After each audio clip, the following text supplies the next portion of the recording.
2021 மத்திய அரசுக்கு ஒரு டிபார்ட்மெண்ட் இருக்கிறாங்க. ஜியாலஜிக்கல் சர்வே ஒரு டிபார்ட்மெண்ட், புவியியல் சார்ந்த ஒரு துறை.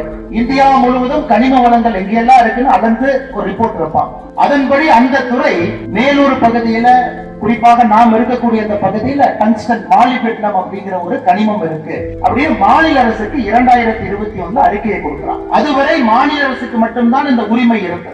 டங்ஸ்டன் இது போன்ற ஒரு முக்கிய கனிமத்தை எடுப்பதற்கான முழு உரிமை மாநில அரசு கையில் மட்டும் இருக்கு. 2023 ஒரு அரசாணையில மாற்றத்தை கொண்டு வந்து முக்கியமான 23 கனிமங்கள் இந்தியா முழுவதும் அதை ஏலம் விடுவதற்கான முழு பொறுப்பு மத்திய அரசுக்கு, ஏலம் விட்ட பிறகு அதை அமல்படுத்துகின்ற பொறுப்பு மாநில அரசுக்கு என்கின்ற ஒரு திருத்தத்தை 2023 ஆகஸ்ட் 17ஆம் தேதி கொண்டு வர்றாங்க. மத்திய அரசு கொண்டு வர்றாங்க. அதன் பிறகு மத்திய அரசு இந்த பகுதியில டங்ஸ்டன் கனிமம் இருப்பதாக கண்டுபிடித்து அதை ஒரு அரசாணை மூலமாக ஒரு டெண்டர் கால் பண்றாங்க. அந்த டெண்டர் வருவதற்கு முன்பாக மத்திய அரசு மாநில அரசு கடிதம் எழுதுறாங்க. இந்த மாதிரி இங்க டங்ஸ்டன் இருக்குது, உங்களுக்கு தெரியுமல்ல, நாங்க எடுக்க போறோம். மத்திய அரசு இங்க இருக்கக்கூடிய அமைச்சர் அவர்கள் பதில் எழுதுறாங்க, இல்ல இதை ஏலம் விடுகின்ற பொறுப்பு எங்களுக்கு, உங்களுக்கு இல்லை என்று. மத்திய அரசு மறுபடியும் ஒரு கடிதம் எழுதுறாங்க, இல்ல ஏலம் விடுவதற்கான பொறுப்பு எங்களுக்கு, ஏலம் விட்ட பின் அடுத்து நடக்கக்கூடிய விஷயத்தை பார்ப்பது மட்டும்தான் உங்கள் பொறுப்பு.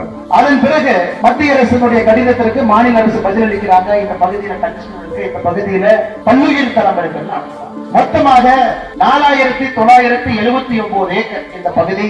அதுல குறிப்பாக 477 ஏக்கர் பல்லுயிர் தளமா இருக்கு. அதன் பிறகு நவம்பர் மாசத்துல 2024 டெண்டர் வந்த பிறகு ஊர்க்காரங்களுக்கு தெரியுது, நீங்க எல்லாம் அதை எதிர்க்கிறீங்க. அதன் பிறகு நாங்கள் மாநில அரசு எல்லோருமே இதை எதிர்த்தோம். எல்லா கட்சி நண்பர்களும் எதிர்த்தாங்க, எல்லா தலைவர்களையும் வந்து பேசியிருக்கிறாங்க. ஆனால் இங்க அதிகமா உங்களுக்கு அதை பற்றி பேசுவதை விட சுருக்கமாக சொல்ல வேண்டும். ஏன்னா நீங்களும் பொறுமையா இருக்கிறீங்க. எந்த காரணத்திற்கும் இந்த பகுதியில மத்திய அரசினுடைய டங்ஸ்டன் இந்த கனிமத்தை எடுப்பதற்கான டெண்டர் எந்த காரணத்திற்கும் இங்கே வராது. மத்திய அரசு குறிப்பிட்டிருக்கக்கூடிய சுற்றுவலையில டைம் பீயிங் என்கின்ற வார்த்தையை பயன்படுத்தியிருக்காங்க. தற்காலிகமாக இதை நிறுத்தி வைத்திருக்கிறோம். மாநில அரசு பொங்கல் முடித்த பிறகு மத்திய அமைச்சர் இங்கே வந்து சென்னைக்கு வரும்போது உங்க தலைவர்கள் 5 பேர் அங்க வருவாங்க. அமைச்சர் அவருடைய வாயில முழுமையாக ரத்து செய்யப்படுகிறது என்று உங்களுக்கு சொல்ல போறாங்க. வரும்பொழுது அமைச்சர்கிட்ட தொலைபேசியில பேசிக்கிட்டு நான் இங்க வந்திருக்கிறேன். தொலைபேசியில பேசிட்டு வந்திருக்கோமா, அதனால் நல்லது நடக்கும். பெரியவர்கள், தாய்மார்கள் எல்லோருக்கும் அன்பான வேண்டுகோள்.